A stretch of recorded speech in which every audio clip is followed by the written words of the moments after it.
Ketegangan geopolitik di Timur Tengah mulai berdampak nyata pada ketahanan energi Eropa. Menteri Energi Swedia Ebba Busch memperingatkan adanya gangguan pasokan aftur yang sistemik akibat blokade di Selat Hormuz. Senada dengan peringatan International Air Transport Association atau IATA awal April lalu.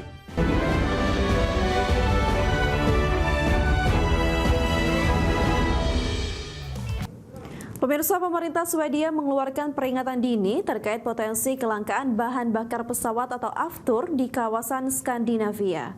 Penutupan Selat Hormuz serta kerusakan fasilitas penyulingan di Timur Tengah diprediksi akan memicu krisis energi jangka panjang bagi industri penerbangan global.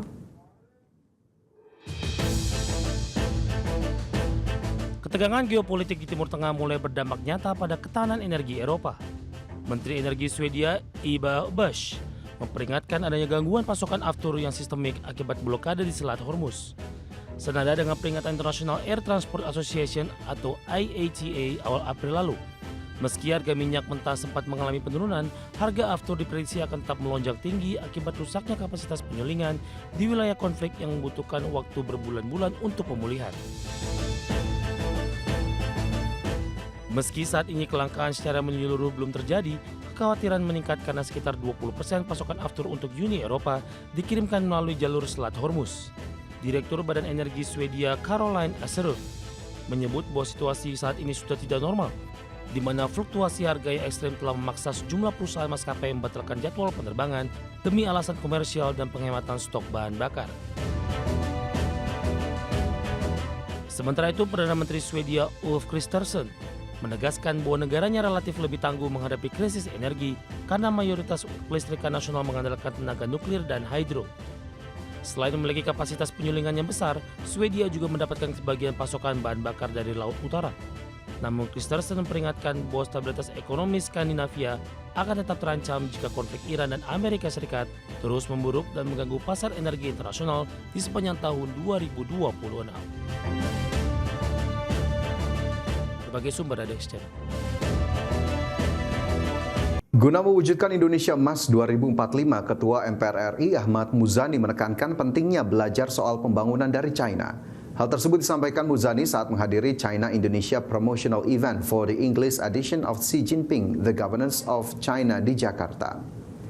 Muzani menilai China menjadi salah satu negara yang layak menjadi contoh dalam pembangunan, di mana China berhasil menjaga stabilitas sekaligus mendorong pertumbuhan ekonomi yang merata. Tak hanya itu, China juga berhasil menekan kemiskinan hingga nol.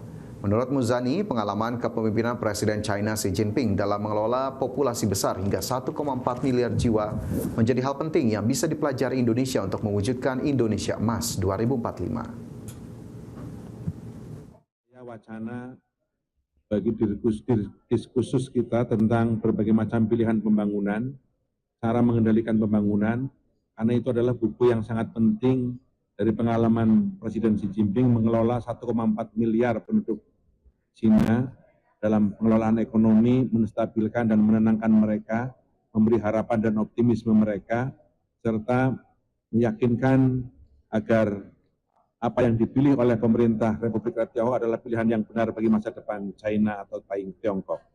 Karena itu, tadi kami sampaikan, ada sebuah survei lembaga nasional pada tanggal 8 sampai 12 Maret yang dipublikasikan oleh Lembaga Survei Indonesia mengatakan bahwa 23,2% rakyat Indonesia mengatakan Republik Rakyat Tiongkok bisa menjadi pilihan.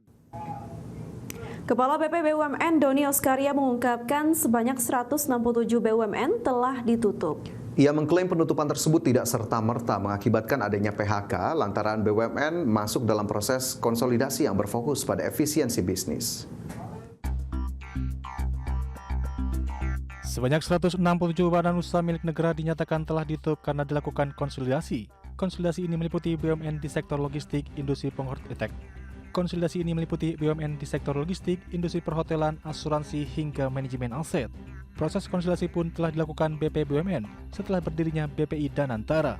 Kepala Badan Pengaturan BUMN Doni Oskaria mengatakan konsolidasi BUMN lebih berfokus pada efisiensi bisnis, tidak pada jumlah pekerja.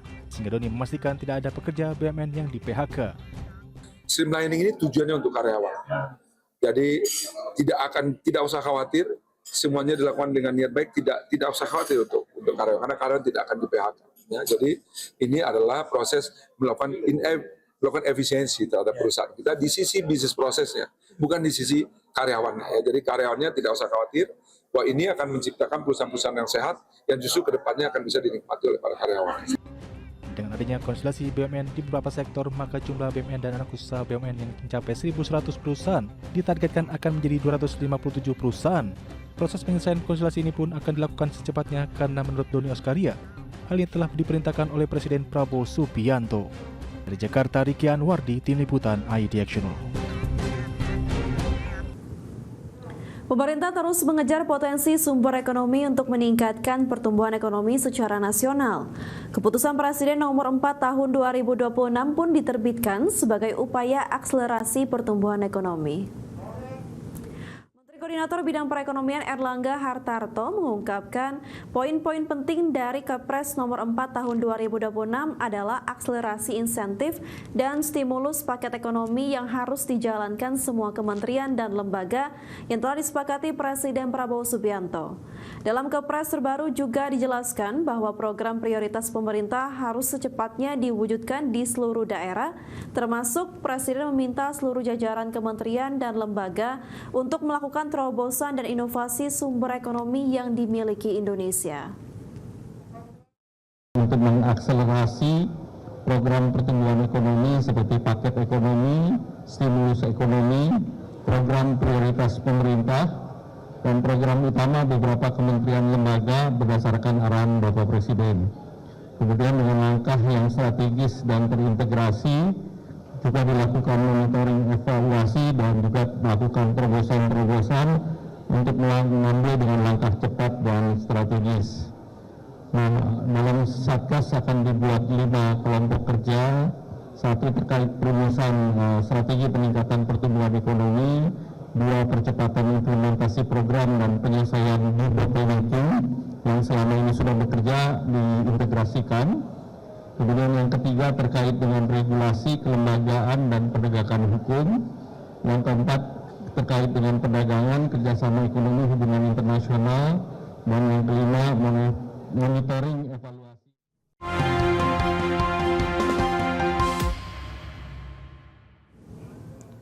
Kembali bersama kami, pemirsa, kita ke informasi mancanegara. Presiden Amerika Serikat Donald Trump menyebut Iran kini dalam keadaan hancur usai Iran mengajukan usulan untuk menghentikan perang kepada Amerika Serikat.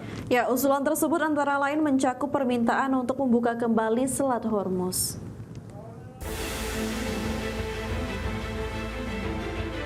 Presiden Amerika Serikat Donald Trump kembali menyalahkan Iran atas terhentinya perundingan untuk mengakhiri perang yang dilancarkan Amerika Serikat dan Israel terhadap Iran. Dalam unggahannya di media sosial, Trump mengklaim Iran telah menyatakan diri dalam keadaan hancur dan ingin Selat Hormuz kembali dibuka sesegera mungkin. Pernyataan tersebut muncul setelah Iran mengajukan usulan baru kepada Amerika Serikat untuk mengakhiri perang. Dan atas usulan tersebut, juru bicara Kepresidenan Amerika Serikat Karoline Leavitt pada hari Senin lalu mengatakan Trump dan tim keamanan nasional telah meninjau usulan tersebut. Usulan Iran tersebut dikabarkan berisi seruan agar Selat Hormuz dibuka kembali dan perang diakhiri. Sementara perundingan terkait nuklir ditunda. Namun Trump dilaporkan menginstruksikan para stafnya untuk menyiapkan blokade lebih lanjut terhadap Iran. Laporan The Wall Street Journal yang mengutip pejabat Amerika Serikat menyebutkan bahwa dalam sejumlah pertemuan terbaru, Trump memilih untuk terus menekan perekonomian dan ekspor minyak dari negara Iran dengan mencegah lalu lintas pelayaran ke dan dari pelabuhan negara tersebut. Menurut para pejabat, Trump menilai opsi lain seperti melanjutkan pemboman atau menarik diri dari konflik memiliki risiko yang lebih besar dibandingkan mempertahankan blokade. Bagi Sumber Adex Channel.